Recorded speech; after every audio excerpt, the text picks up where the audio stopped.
Welcome to the Slop Temple. We pray this video helps. You start by securing power and a backup so you can restore without losing data.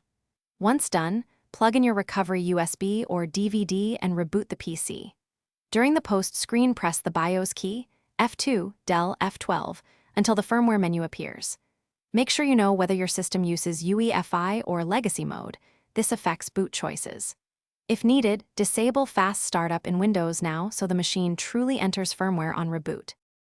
Once in BIOS, go straight to the boot section and prioritize your recovery media at the top of the list. That forces the system to load the restore environment.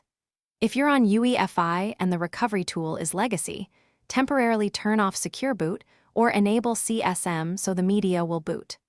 After saving settings, exit, and when you see the device selection prompt, choose the USB or DVD recovery tool. This loads the recovery utility, which contains System Restore or Image Restore options. You now pick System Restore or Image Restore inside the recovery environment and select the target restore point or image for your system drive. Start the restore and watch progress. Do not power off mid-process because that can corrupt the drive. Once finished, the tool will prompt you to reboot back into the OS, test key apps and files.